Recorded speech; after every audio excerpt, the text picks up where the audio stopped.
Welcome to the Wow MD podcast, where in each episode you will get in 30 minutes or less valuable pearls about holistic wellness, anti-aging, hormone therapies, beauty trends, and other facts you should know about our medical healthcare system and your health that no one is telling you. My name is Dr. Mirala Chernayanu. I am a conventional board-certified OBGYN physician who, after the loss of my father due to a careless and uncaring medical team, decided to retrain and seek certification in anti-aging and restorative therapies. What I know, I am happy to share with you. Hello, listener, and welcome back. In the previous 2 episodes, I discussed the benefits of vaginal estrogen for treating the genitourinary syndrome of menopause.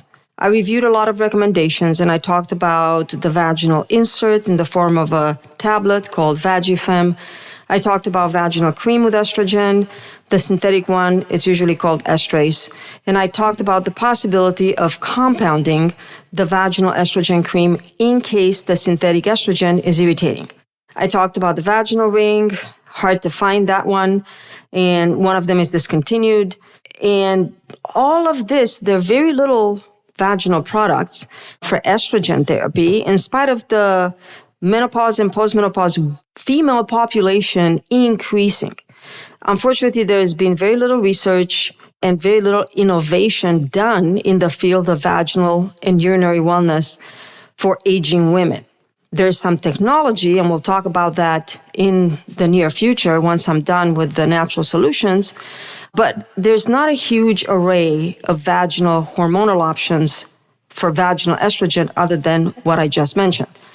Now, this small part series is about non-hormonal options to manage genitourinary syndrome of menopause, which is vaginal wellness and urinary wellness problems that occur after menopause.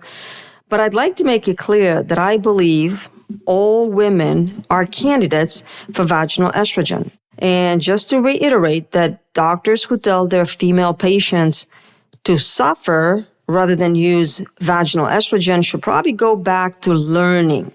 They should take a course or seek a conference to participate in where such a topic of vaginal estrogen and how safe it is can be discussed, and the right information shared with these doctors so they can provide good care to their patients. So yes, estrogen is king or queen.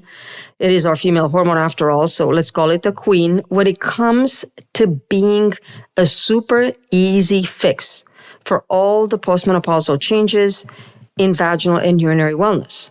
But what about women who don't want estrogen?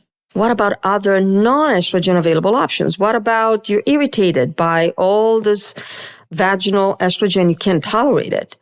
Well, this small part series is dedicated to non-estrogen treatments available for the genitourinary syndrome of menopause. And this first episode, I'm going to detail a little bit more things that we know that could help urinary wellness, which I haven't done in the past. So let me start with the urinary health. It is a lot simpler. It's quick to get over. It's also easier. And many women do not understand and do not know that UTIs after menopause, urgency, frequency, getting up in the middle of the night to void, not making it to the bathroom and leaking urine or having accidents will get worse as they age. So what can be done to improve a woman's urinary wellness after menopause, especially as we get older and older, 60s and beyond? Well, number one is staying hydrated. I'm not going to dwell on this because it's a no-brainer. It flushes out the bacteria, reduces the chance that you will need an antibiotic because you're not going to get a UTI if you stay well hydrated. It will prevent the bacteria from attaching to the bladder wall, and it will pretty much flush it. Okay, so we'll avoid you getting a problem. Number 2 is Cranberry. If you don't know about Cranberry, I think all women do. This is your opportunity to find out. But I pretty much think that all women know that cranberry juice contains proanthocyanidins. Now, it's a long name, but basically this is a natural product almost like an antioxidant, which creates a very slippery surface on the lining of the bladder. It makes it very difficult for the bacteria to attach to the bladder wall and create a real problem. It also has antioxidants outside of this proanthocyanidins, which can help reduce the inflammation that happens during a UTI. Now, a few words of caution about cranberry juice. It has to be unsweetened cranberry juice, or even better, use cranberry extract or a supplement that contains cranberry extract. And please do not confuse the antibacterial properties of cranberry juice or the cranberry extract with the real antibiotic treatment that you will need once you get a UTI and once it has been confirmed. Cranberry juice is great. Cranberry extract is great before and to prevent getting a UTI, okay? Number 3, probiotics. Our digestive health is intimately connected to a woman's urinary health as well as a vaginal microbiome. So probiotics can help improve the healthy bacteria in the gut, which can ultimately positively influence and maintain a healthier vaginal microbiome. That being said, there's lots of probiotics that are specifically targeted for women's wellness, and they contain specific strains of friendly bacteria that will help promote a healthy microbiome in the vagina and around the urinary entrance, which will decrease the chance of a UTI. Number 4, D-mannose. I find it very surprising, but many women have never heard of D-mannose. Usually I tell them when they have a UTI, they're like, I haven't had a UTI since 20 years. And, now I'm 50. I didn't think I was going to get them again. Well, brace yourself. You might get a few more in the future. So let's talk D-mannose. This is a type of sugar which acts as an antiseptic, not antibacterial. But it has a significant ability to inhibit the attachment of the bacteria, specifically E. coli, to the bladder wall. Same kind of like cranberry juice, right? Apparently, most bacteria, especially E. coli, have these little tiny, let's call it like hair-like protrusions. They're called fimbria.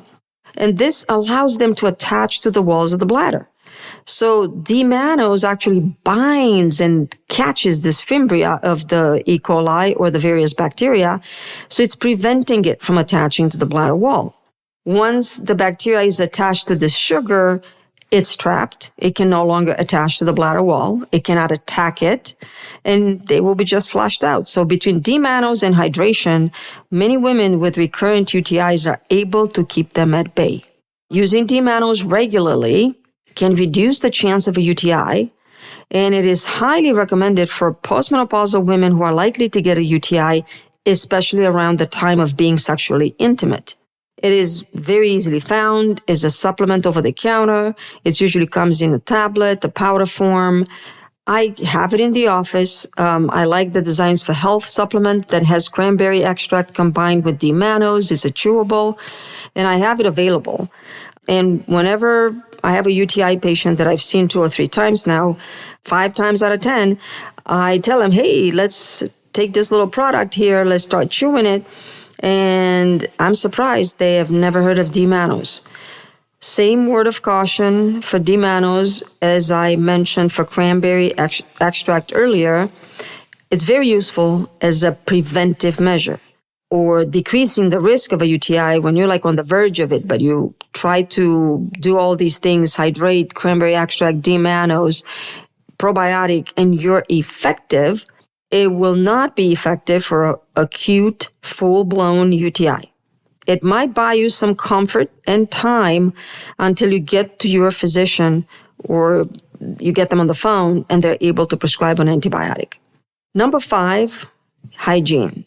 It is important to discuss good hygiene. Obviously, a woman needs to wipe front to back, needs to avoid vaginal douching, needs to immediately change wet and sweaty underwear and underpants after a workout, needs to empty her bladder regularly, avoid holding it for a very long time, and avoid getting dehydrated. Remember, when you're dehydrated, the bacteria is more concentrated and easier to attach to the bladder wall. Also important to Empty the bladder after intercourse, and washing the vaginal opening, urinary opening area might actually prevent UTIs for women who are prone to get UTIs around the act of intimacy. I have had quite a few senior ladies, especially over the age of 70, 80s and beyond, who suffer from fecal incontinence and have to wear diapers.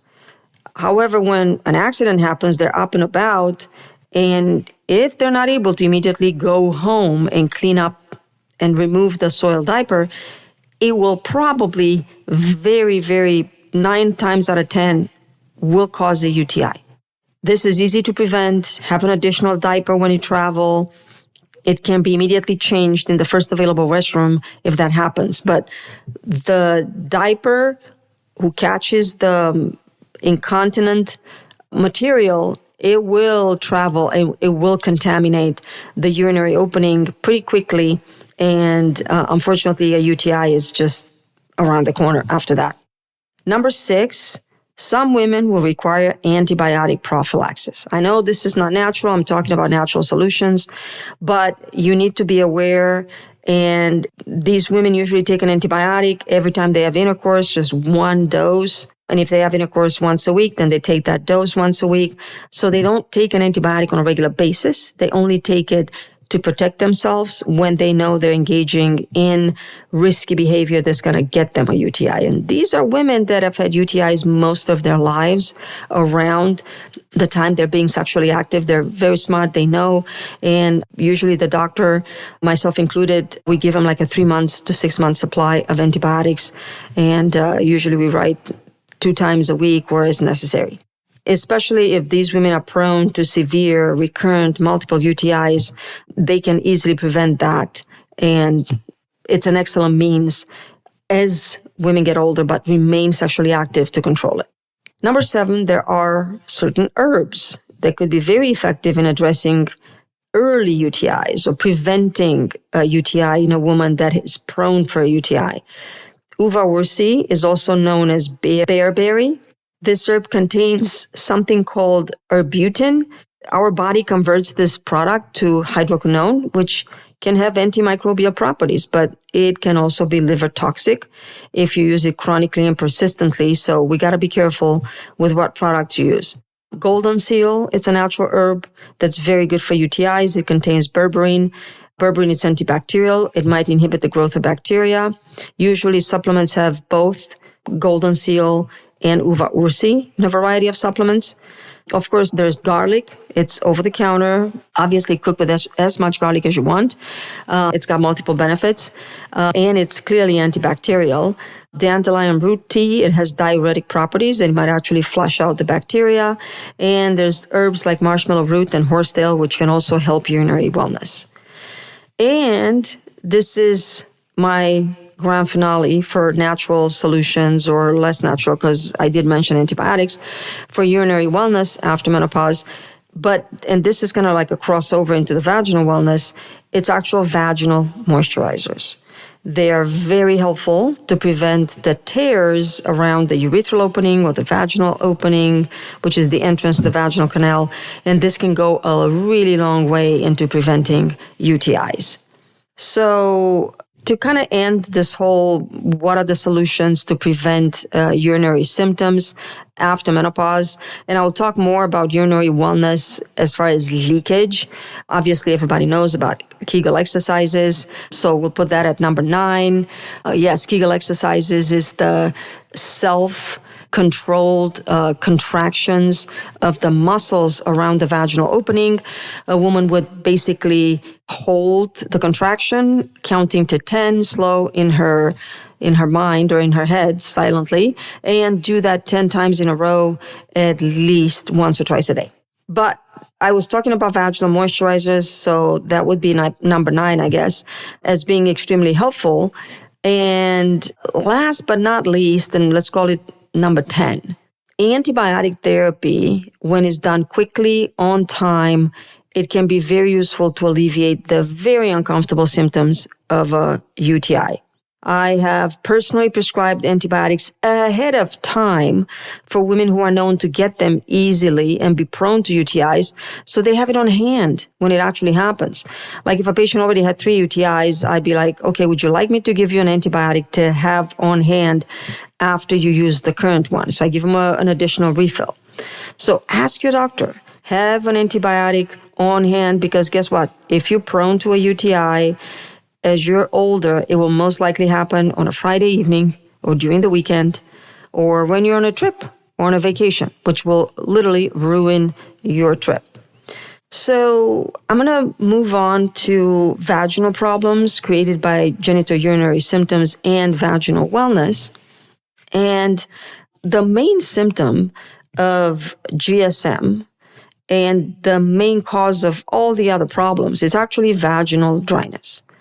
So it goes without saying that anything that would increase moisture and lubrication in the vaginal area would be a great solution.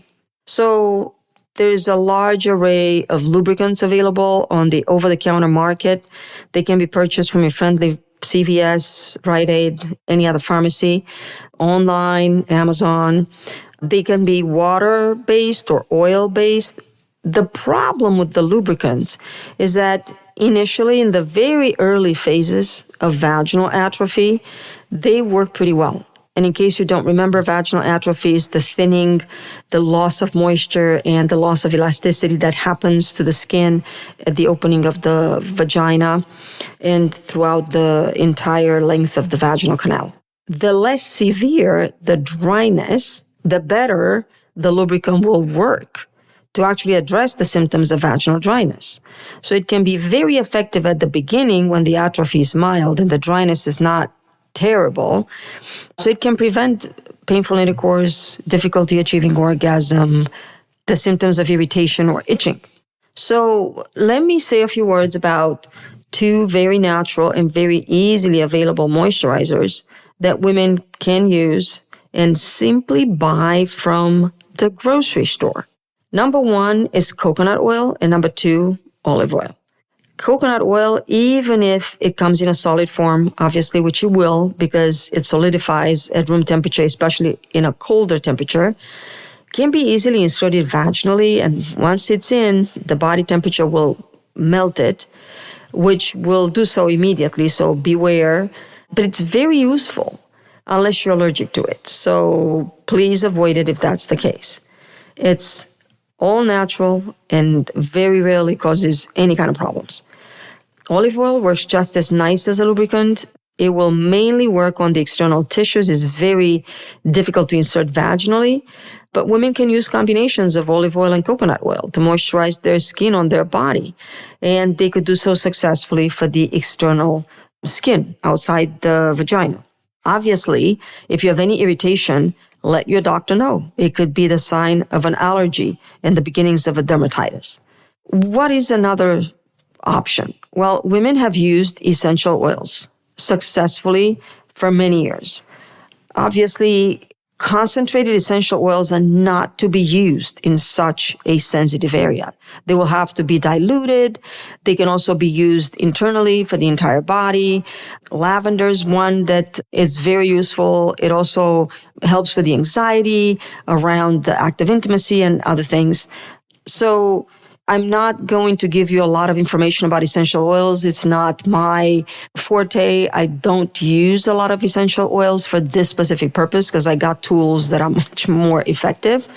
However, this podcast topic and discussion would be incomplete if I didn't and at least touch on something that's perhaps related to the essential oils, because essential oils could be implicated in this, is the vaginal steaming. Now, this is a very ancient practice, roots as old as hundreds or thousands of years, very popular in certain parts of the world like Asia, Africa, Central America, where it's literally part of women's wellness and part of their care, not just for menopause, but postpartum and other times in a woman's life or a woman's cycle. It involves using herbs and essential oils, either or both, in hot steaming water. So the vapors carry the medicinal properties of the herbs and the essential oils to the vaginal opening. Obviously, there is a risk of burning if the steam is too hot. It needs to be tested with the hand before you actually sit on the contraption that has the steaming pot underneath. Now, maybe none of you have ever heard of this technique. I mentioned it because it's commonly used in some acupuncture offices. I remember my previous acupuncturist used to have it, and it was a very odd-looking bench with a hole in it. So one day I finally asked, what is this? And he was told, oh, yeah, well, we meant to ask you if you want to send your patients here. We're doing vaginal steaming. So I haven't been there for years. I'm not sure how common it is in acupuncturist offices, but since this specific acupuncturist was mainly focusing on fertility and women's wellness, it makes sense she was offering this vaginal steaming to her clients. Now, again, there's no data. We have no idea whether it's beneficial or not, but it's supposed to improve moisture and deliver herbs and essential oils to the area. So if you're willing to try it, do so of your own free will, not because I recommended it, but because it resonates with you and it might be something you'd like to try. Again, there's no data on it. I have no idea if it works or not. Now, since I am on the topic of hydration and steaming and addressing vaginal dryness, obviously, oral hydration is crucial to improve hydration of all tissues, including the delicate vaginal tissues.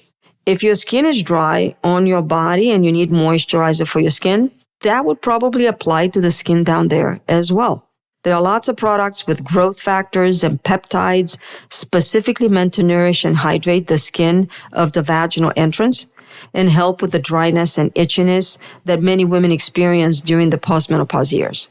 Now, this is not a natural solution, but it's a non-hormonal estrogen solution.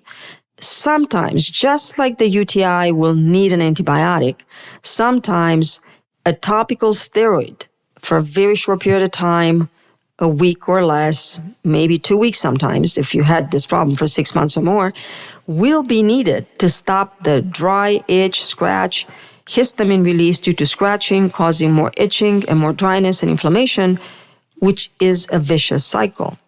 And it can become a vicious cycle. So it starts with a little dryness, it itches, the woman scratches, it releases histamines because of the scratching, the act of scratching, which will initiate more itching and more dryness and more inflammation and more itching and so on and so forth.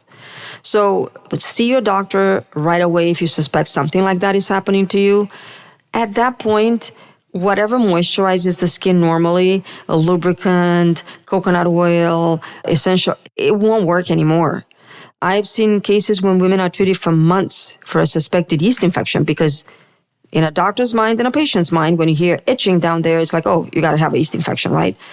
So they keep getting treated for yeast infections. It never goes away, supposedly comes back, when in reality, the itching is caused by the dryness, and early intervention can stop this bad cycle from occurring. So if your skin is dry and you're itching because it's dry, please address it early.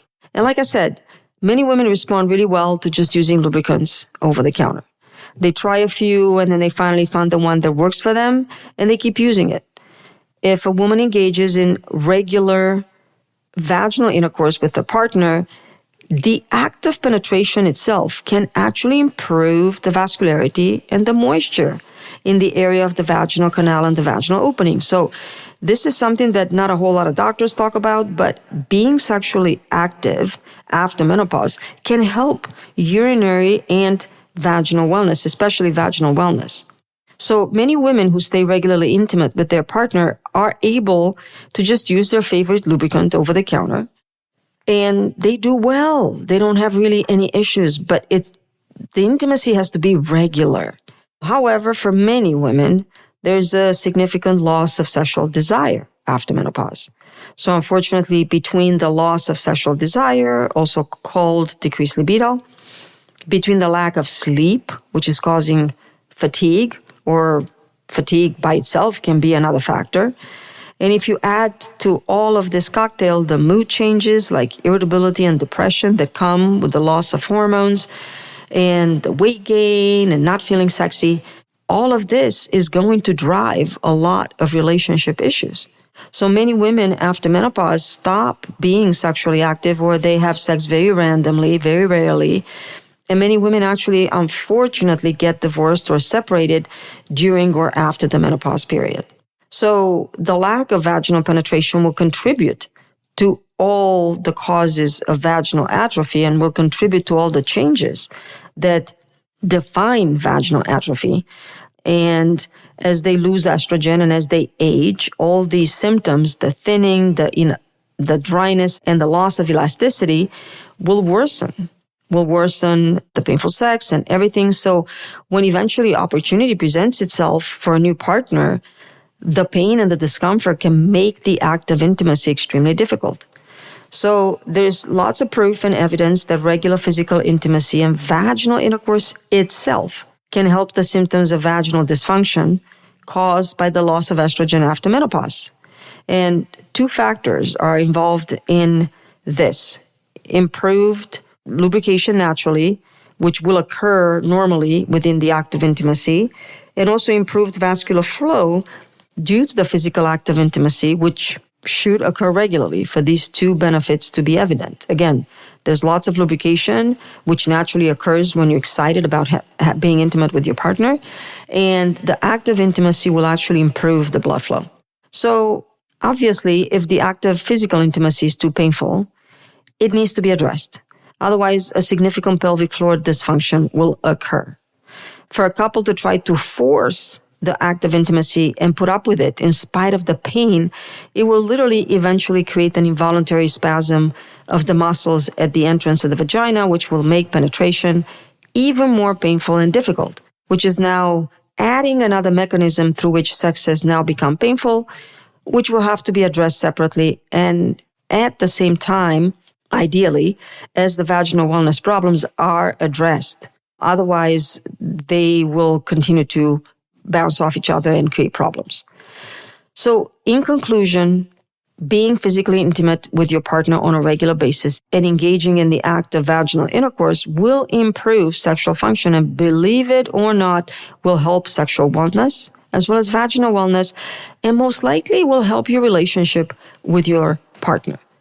However, once you note discomfort, please address it promptly before it turns into real pain, because by then, more significant and more serious changes of the vaginal environment will have happened, which might require more intense, laborious, time-consuming, and costly solutions to resolve. Now remember, all of this can go away real quickly depending on how you choose to use estrogen, whether you choose to use estrogen or not, but ultimately estrogen is the perfect solution for this problem. I will kind of end on this note. Remember, this podcast episode series, it's about women who choose not to use estrogen or use estrogen and they still have issues, right? But there's plenty of women who believe estrogen is not the right solution for them, and there's no forcing them. But ending up on this note of painful sex and delaying coming to the doctor, I hear this over and over again. I just stopped having sex because it was too painful, and I haven't had sex in 2 years. And a significant mistake women make is waiting too long to ask for help. Once vaginal wellness has deteriorated and sexual dysfunction is happening with difficult, impossible penetration, with tearing of the skin during intercourse, with a sensation of like scratchy, burny, all kinds of bad feelings that cause recurrent urinary tract infection or inability to reach orgasm. Once this happens, and all of this is brought on by the act of the vaginal intimacy, please see a doctor right away. Don't delay. The tide can be turned around and your intimate life can be saved. So next week's episode, talking about hyaluronic acid, and I will talk about DHEA and estriol, and I'll talk about some vaginal devices that are useful. And I will see you next week, and we'll talk more about non-hormonal options for vaginal wellness after menopause. Thank you for trusting me with your time, and thank you for listening to today's episode. If the content I provided wowed you, was helpful and valuable to either you or someone close to you, please do me a favor and leave me a review. I am very open and welcome any kind of feedback as well as suggestions on any content ideas. So please forward those suggestions to Jessica, my patient care coordinator, through our website, herabeautyandwellness.com. And I look forward to our time together next episode.